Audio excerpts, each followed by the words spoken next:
L'Occident sous la menace de temps très durs. Ces mots, ce sont ceux du chef d'état-major des armées françaises. Et il l'a dit lors d'une intervention devant des responsables du MEDEF, oui, et de 10 grands groupes français.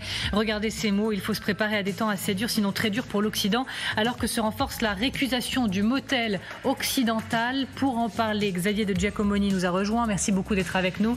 Et nous sommes également avec le général Desportes, ancien directeur de l'école de guerre, professeur des universités associées à Sciences Po et HEC, auteur de Devenez leader aux éditions Odile Jacob. Bonjour général, je vais commencer avec vous.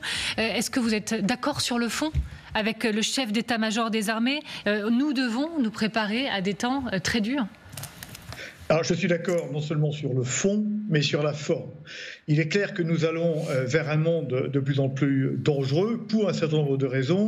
Je dirais 2 raisons essentielles. D'abord, l'accroissement affolant des dépenses d'armement dans le monde. Nous sommes la 10e année d'augmentation constante des dépenses d'armement dans le monde. L'armement nucléaire ayant eu en 2023 13% d'augmentation. Quand le nombre des armes augmente, à un moment donné, nous avons un problème. La deuxième chose, et vous le savez, et vos auditeurs le savent comme moi, nous étions dans un monde issu des accords des vainqueurs en 1945. Ce monde est de plus en plus contesté. Il y a un ressentiment qui s'est largement exprimé au moment lors du début de la guerre en Ukraine, avec une montée du Sud global qui existait déjà, mais qui a été exacerbée. Le monde n'est plus régulé. Les organes de régulation sont de plus en plus contestés. Je pense à l'ONU qui va probablement disparaître comme la SDN est morte de la guerre de 1945. Je pense à d'autres instances qui sont de moins en moins acceptées. Donc on est dans un monde de plus en plus chaotique, de moins en moins régulé, dans lequel il y a de plus en plus d'armement. Donc il faut s'attendre à des temps très durs. Alors, nous devons nous y préparer. On va continuer d'en parler ensemble, général, mais soyons très très concrets. Ça veut dire quoi ? À quoi ça va ressembler? Quelle forme ça peut prendre? Des temps très durs pour l'Occident. D'abord, nous y préparer, dit le général Burkhardt, le constat est déjà dépassé, on y est. On y est les 2 pieds dans cette nouvelle réalité. Dans son argumentaire, qui me paraît assez imparable, il y a donc cette référence à la récusation du modèle occidental, par ce qu'on appelle par communauté de langage le Sud global. Je pense par exemple au chef des juntes sahéliennes, dont les discours officiels tentent à démontrer que la démocratie représentative serait un produit d'importation. Et tant pis si les sociétés civiles locales ont parfois risqué leur vie pour obtenir le droit à être entendues. Et que c'est pire que ça, c'est que cette démocratie à l'occidental, donc on récuse toute forme d'universalisme en la matière, serait une sorte de stratagème néocolonial. Bon, donc ça, c'est là-dessus, sur la récusation du modèle, c'est imparable. Sur le recours à la force, même chose. Le coup d'État est redevenu ou est devenu un mode de dévolution du pouvoir légitime comme d'autres, en Afrique comme ailleurs. Et puis, sur la guerre informationnelle qu'il mentionne à la fin de son propos, il y a eu, il faut le dire, un peu de retard à l'allumage. Alors justement, ce sera l'une de nos questions, l'un des fils qu'on va tirer, mais j'insiste sur cette question.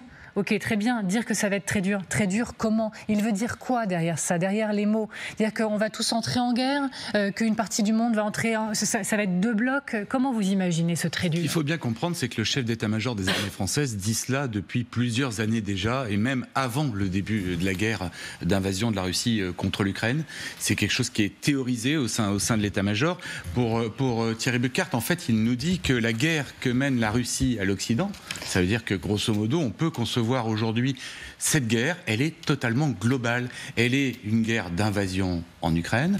Nous sommes les alliés de l'Ukraine. Et c'est aussi une guerre informationnelle contre laquelle il faut lutter. Et effectivement, je suis d'accord avec Vincent, sur laquelle peut-être on a eu un peu de retard à l'allumage. Parce qu'en fait, le but de la Russie, c'est pas vraiment d'imposer son modèle, mais c'est de déstructurer totalement le modèle démocratique occidental en favorisant, par exemple, certains politiques. Général, j'insiste également auprès de vous. Moi, pardon, c'est pas une obsession, mais quand même, je veux comprendre ce qu'il veut dire derrière ça. Quelles seraient les conséquences auxquelles nous devons nous préparer? Nous devons nous préparer à la guerre, celle que nous avions crue morte et qui est réapparue en 2022. Nous préparer à la guerre, c'est d'abord, comme le dit le général Burkhardt lui-même, c'est empêcher d'abord qu'elle arrive. Et que cette guerre ne peut arriver que si on comprend d'abord comment évolue le monde, et ça a été décrit par vos différents intervenants sur ce plateau, comment évolue le monde. Et donc il faut prendre des mesures pour que ce monde en évolution n'aille pas vers la guerre. Et en particulier en ce qui concerne l'Europe et la France, il est temps que nous augmentions nos dépenses de défense pour être réellement dissuasifs, sans avoir à compter en permanence sur les États-Unis.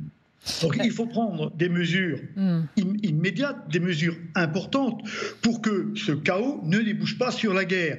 On ne peut pas, comme on l'a fait entre les deux guerres, ou entre 1933 et 1940, regarder les choses monter et ne rien faire, ou au contraire diminuer nos forces armées, comme ça a été fait de 1935 à 1938 par exemple. Non, il faut nous préparer à cette guerre, et si nous ne voulons pas qu'elle advienne, eh bien il faut renforcer nos forces et faire en sorte que cette évolution du monde, qui est mortifère, n'advienne pas. Il faut quand même préciser que le général, il intervenait donc à Paris lors d'une cérémonie de lancement de partenariat Promiles, c'est son nom, entre ces groupes et l'armée, visant notamment à la reconversion de soldats blessés dans le secteur privé, le renforcement de la réserve, etc. Pourquoi, Arlette Chabot, je tente ma question avec vous, pourquoi prendre la parole dans ces conditions, devant ces personnalités, avec ces grands groupes? Est-ce que c'est pour rejoindre ce que disait le général Desportes, parce qu'en fait l'armée se prépare au pire, et que pour se préparer au pire, il faut toutes les forces de la nation, il faut des réservistes demain, et il faut de l'argent, voilà, il faut des sous. Oui, je pense qu'il est invité, hein, il n'arrive pas comme ça, le chef d'état-major des armées. Moi, je trouve que c'est très salutaire, au fond. Ce qu'il dit, il faut que tous les Français l'entendent, c'est bien d'en parler ce matin, parce qu'il y a une prise de conscience qui est effectivement nécessaire. On peut le dire sur ce plateau, mais quand c'est le chef d'état-major des armées qui fait, un point de situation, c'était évoqué. Moi, j'étais frappée dans les cérémonies du 80e anniversaire, débarquement, Normandie, Toulon, libération de Paris. C'est des petites phrases comme ça sont dans des discours. On retrouve ces phrases sur le monde a changé, l'ordre mondial issu de la Deuxième Guerre mondiale, c'est fini. Mais tout ça est dit dans une atmosphère de libération, de joie, de fête. Et on n'a pas forcément envie d'entendre ces paroles qui sont fortes, qui secouent. Donc je pense que c'est bien que effectivement on entende le chef d'état-major. J'aurais presque envie qu'il fasse une tournée en France pour dire aux Français voilà ce à quoi il faut vous préparer. Ça ne veut pas dire demain qu'on va crever de faim, de froid, mais il y a un sursaut nécessaire. On en parle encore une fois sur ces plateaux parce qu'il y a une menace qui est à côté de nous, pas lointaine, et on l'a évoqué, pas juste en termes de budget, de défense. Tout ça, il faut que ça rentre dans la tête des citoyens, qu'on se dise pas tous. Bon, allez hop, tout ça va se terminer vite fait et on va reprendre nos petites habitudes. C'est un changement fondamental de l'ordre du monde. On voit bien, surtout tout est en train de... On parlait tout à l'heure, du numérique, des réseaux sociaux, des chaînes cryptées, tout ce monde qui bascule. Et il faut qu'il y ait des voix fortes qui le disent. Et je pense qu'une voix comme celle du chef d'état-major des armées est sans doute plus audible aujourd'hui que celle des politiques. Pardon de le dire comme ça, même si j'adore les politiques et la politique. Je pense que lui peut être entendu. Il faut se préparer à un autre monde. Il faut être dans le concret, si on comprend bien ce qui est en train Toujours dans le concret. Voilà, dans le concret. Christine Dugouin-Clément, oui. Oui, alors plusieurs choses. Il y a effectivement un marqueur extrêmement fort, c'est le retour de la guerre de haute intensité en Ukraine, qui est quelque chose que l'on n'attendait plus. Mais au-delà de ça, et là on remonte à 2014, on a eu la redécouverte de ce qu'étaient les opérations d'influence avec les guerres informationnelles. On va maintenant même parler de guerre cognitive, c'est-à-dire que la cognition humaine est en elle-même devenue un champ de dispute, un champ de confrontation. Et ce qui est intéressant, c'est qu'on en parle au MEDEF. Pourquoi ? Oui, parce que ce que l'on a, c'est que finalement, la guerre telle qu'elle pouvait peut-être être imaginée de manière traditionnelle, notamment par des citoyens n'ayant pas d'expérience militaire, c'est-à-dire ça se joue entre militaires sur un champ de bataille bien circoncis, ça n'est plus ça. Vous allez avoir le volet qui va toucher sur tout ce qui va être opération d'influence, parce que si votre population arrive à être totalement divisé et morcelé, eh bien votre pouvoir politique ne sera plus en capacité de poser une décision et de la prendre et de la maintenir et de la porter. Donc vous allez avoir cet enjeu-là, d'où tout le travail qui est fait pour aller réveiller des crises multiples que l'on va voir. Quand vous voyez les différents narratifs qui sont portés par des acteurs d'opérations informationnelles, c'est pas forcément un seul narratif, c'est ce qui va faire mouche, si j'ose dire, et avec des S un peu partout, si vous voulez, sur un territoire. Vous allez créer de la division, vous n'arrivez plus à avoir une masse critique. Et vous avez aussi l'enjeu économique. Et on le voit. On a beaucoup parlé des sanctions, certes, mais un État et la puissance d'un État dépend aussi de sa capacité économique, donc de sa possibilité à. Or, qu'on parle de guerre économique ou pas, eh bien, il y a des confrontations qui sont extrêmement fortes là-dessus. On le voit, on parlait tout à l'heure de qui investit dans quelle entreprise et quels sont les rapports avec la puissance d'un État. Donc, on est obligé de concevoir non plus les choses par secteur, mais beaucoup plus dans une approche ontologique. Avec ce que l'on observe, c'est une montée de pression horizontale. Et donc, il faut que tous les acteurs se mobilisent, notamment les patrons, les entreprises, on le comprend à travers ça. On a une gestion des crises qui est... Comme vous allez tous vers la question informationnelle, j'avais prévu d'en parler un peu plus tard, mais on va s'y arrêter maintenant, parce que c'est aussi vous qui fléchez le débat. C'est très bien. Parmi les facteurs stratégiques essentiels donc, qui ont été pointés du doigt par le chef d'état-major des armées françaises, il y a la guerre informationnelle dans laquelle, dit-il, nos compétiteurs agissent de manière extrêmement forte. Mais il en avait déjà parlé. En mars 2024, il évoquait la Russie qui mène depuis plusieurs années une guerre informationnelle pour déstructurer nos sociétés. C'est assez insidieux, disait-il. Cela ne cherche pas à promouvoir des idées russes, mais à fragiliser le modèle occidental, en particulier le modèle démocratique. Moi, ce que je retiens, c'est, il dit, la Russie mène depuis plusieurs années une guerre informationnelle pour déstructurer nos sociétés. Bon, donc en fait, on l'a sous nos yeux depuis des années. Oui, bah d'ailleurs, on pourrait remonter et on a vu, on n'a rien fait, on est coupable de passivité en Occident. En tout cas, d'une certaine forme d'irénisme, de naïveté, de candeur. En mai 2022, il accorde un entretien, le même général Thierry Burkhardt, à l'AFP et au New York Times, et il évoque déjà cela. Je vais vous donner un exemple très concret vécu. Pour avoir couvert de manière récurrente la crise sahélienne, il m'est arrivé d'attirer l'attention de mes interlocuteurs, militaires ou diplomatiques, sur l'efficacité de la stratégie d'influence de la nébuleuse Wagner. Alors au Sahel, en République centrafricaine, au Soudan, en Libye, etc. Et très longtemps, on me disait oui, bien sûr, on regarde ça, mais en gros, c'est pas très grave, c'est trop gros, ça marchera pas. Bah si, ça marchait, ça, et je le mesurais auprès notamment des élites locales. Et il aura fallu attendre mai 2022, si ma mémoire ne me trahit pas, le charnier imaginaire de Gossi. Gossi est un site où il y avait un déploiement Barkhane qui donc a été transféré aux forces maliennes, et nuitamment des éléments Wagner et des soldats des forces maliennes ont récupéré des cadavres, les ont ensevelis assez grossièrement dans une sorte de sol sableux et voulaient accuser la France d'avoir commis un massacre avant de partir. Par chance, il y avait un drone français qui tournait au-dessus et les images en diffusées. Par méfiance. Mais c'est seulement à ce moment-là qu'on a commencé à avoir, je dirais, une stratégie un peu proactive pour dénoncer, alors que jusque-là, on était beaucoup trop passif. Et ça, ils le reconnaissent, mes interlocuteurs, aujourd'hui, quand je leur en reparle. Et puis, tout dernier point, parce que je ne voudrais pas que votre question fondamentale reste totalement sans réponse. Vous savez, la réponse à votre question, c'est la sagesse latine qui nous la donne, hein, si vis pacem para bellum, hein, si tu veux la paix, prépare la guerre. Avant, c'était une sorte de principe, c'était un aphorisme. Aujourd'hui, c'est une réalité. Oui, comment on réagit face à ça une fois qu'on a posé des constats qui sont forts, Général Desportes ? On fait quoi pour... Est-ce qu'il est... Pardon, je vais même aller plus loin. Est-ce qu'il est trop tard en réalité ?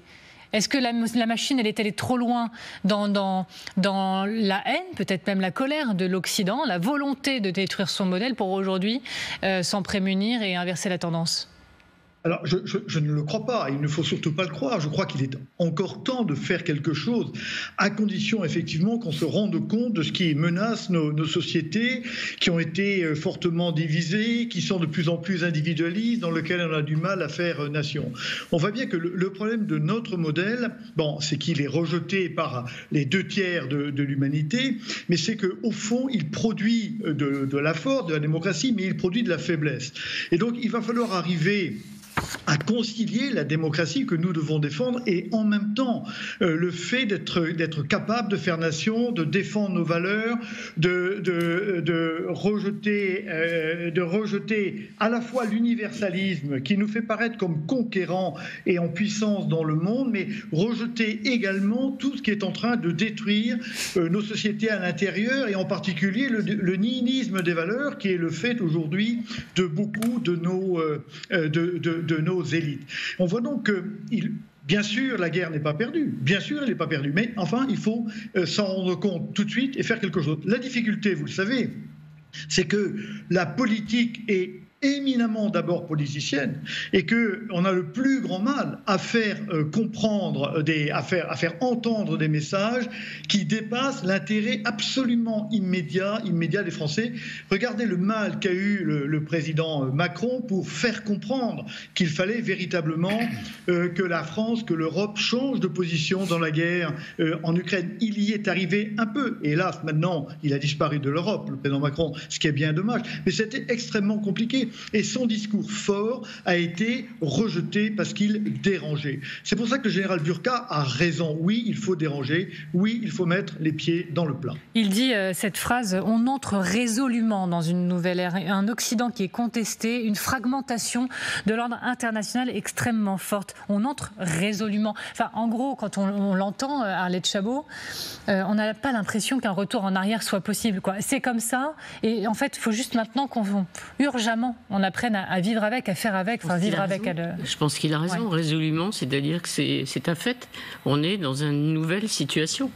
Et donc, il y a aussi notre arrogance habituelle, c'est-à-dire on est tellement fort, on est tellement... C'est pas possible, parce que il y avait des signes, il y a des signes évidemment de cette arrogance occidentale. On apporte le bien, on est le bien, nos valeurs sont bonnes, elles seront partagées par le monde entier, on va convertir tout le monde à nos systèmes économiques, démocratiques, etc. etc. On ne respecte personne au fond sur la planète, on n'accepte pas les différences. Donc aujourd'hui, on est dans une situation qui a, encore une fois, totalement changé. Je ne suis pas sûre. Les opinions, évidemment, il faut parler, encore une fois, aux opinions. Il faut que les citoyens dans chaque pays soient conscients de ce qui se passe. Tout le monde n'est pas géopolitologue, tout le monde ne suit pas la marche du monde, les rapports de force sur la planète. Mais il faut résolument, je pense qu'effectivement, on entre dans un autre monde. Et il faut que tous les citoyens, en Occident, en Europe en particulier, soient conscients de ce qui se passe. Xavier Giacomoni. Oui, on disait tout à l'heure, 2/3 de l'humanité rejettent la démocratie. Je ne suis pas tout à fait d'accord, parce qu'en fait, ce sont 2/3 des dirigeants des États qui rejettent la démocratie pour avoir leur propre pouvoir, la plupart du temps autocratique ou dictatorial. Beaucoup de citoyens dans le monde, on peut penser à la Chine, on peut penser, pour prendre un autre exemple, au Venezuela, à l'Iran, rêveraient de cette démocratie que nous vivons, nous, tous les jours, que nous avons la chance de vivre tous les jours. Et ce que nous dit le chef d'état-major des armées françaises, c'est qu'il faut la défendre, cette démocratie, et qu'effectivement, la bataille de l'opinion publique est fondamentale. Par exemple, en Ukraine, Vladimir Poutine, depuis le début, parie sur un faiblissement du soutien des opinions publiques en France, en Allemagne, en Europe, aux États-Unis, en soutien à la guerre en Ukraine. Il attend le moment où ça va fléchir. Et Thierry Burkhardt nous dit il ne faut pas fléchir. Et pour reprendre ce qu'on disait tout à l'heure, si les politiques ne sont plus audibles, je pense que le plus haut gradé, le plus haut chef militaire français peut lui l'être, et il ne s'en prive pas, il n'a pas sa langue dans sa poche, et il parle sans doute aussi avec autorisation. Christine Dubois-Clément.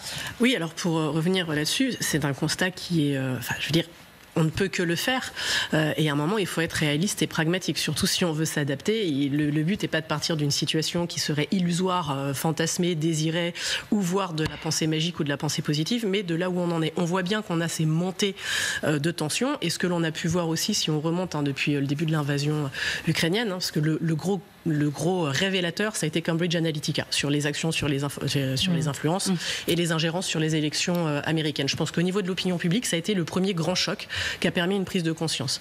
Mais quand on regarde par rapport à l'invasion ukrainienne, où là, on voit effectivement, et toutes les journaux ont leurs cellules de fact-checking, ont leurs OSINTER, donc les gens qui font des recherches en source ouverte. Mais ce qui est très intéressant, c'est qu'au tout début de la guerre, au mois de mars, on a vu énormément de petits mèmes, vous savez, cette petite image avec la petite phrase, punchline, comme dirait mon fils, qui ont été diffusés pour soutenir l'invasion sur le Moyen-Orient et le continent africain, mais en s'adaptant à ce qui serait audible. Le but était tout simplement quoi ? Eh bien, d'aller créer des alternatives. Et ce que l'on voit, notamment de la Russie, mais c'est pas le seul acteur. Là, on en parle beaucoup parce que, évidemment, on ne prête qu'aux riches et que l'actualité le fait.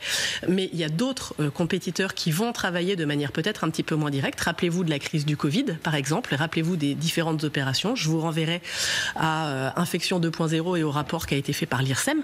Mais ce que l'on voit, c'est qu'on va chercher à finalement décrédibiliser, à modifier, à créer de la dissension. Et la Russie, de son côté, ce n'est pas inintéressant. Elle oppose quoi ? Elle oppose l'ordre dont elle se voudrait la représentante au chaos qui serait semé par les Occidentaux. Elle a un système ordonné. Elle agit pour corriger quelque part le chaos créé par les Occidentaux. Rappelez-vous des différents discours 2007 et consorts du président disant « Ayez conscience de ce que vous avez fait ». Ce qui est audible. On va rappeler le double standard au Moyen-Orient, l'anticolonialisme, l'antimondialisme sur le continent africain, notamment en Afrique de l'Ouest. Général, la question, elle est un peu sensible, je vous l'accorde, mais quelle est notre part de responsabilité dans tout ça ? Parce que le chef d'état-major des armées dit que cet ordre international, il a été fondé sur le droit construit par le monde occidental et on nous reproche de l'avoir construit pour le monde occidental. Et est-ce que d'une certaine manière, il y a une part de vérité et qu'aujourd'hui, on doit affronter, qui est en train de nous rattraper, donc une part de responsabilité ? Il y a une part de responsabilité très, très importante des États-Unis. À la fois, on peut le constater et ne pas s'en étonner. La loi est toujours la loi du plus fort. Ça, c'est vrai depuis que l'homme existe. Quand cet ordre est créé en 1945, les États-Unis sont la superpuissance, 50% du PIB mondial, et c'est évidemment l'armée la plus puissante. Donc, au fond, le monde est créé pour propager les intérêts américains, avec l'idée que plus je propage la démocratie, plus l'économie américaine en profite, et voilà.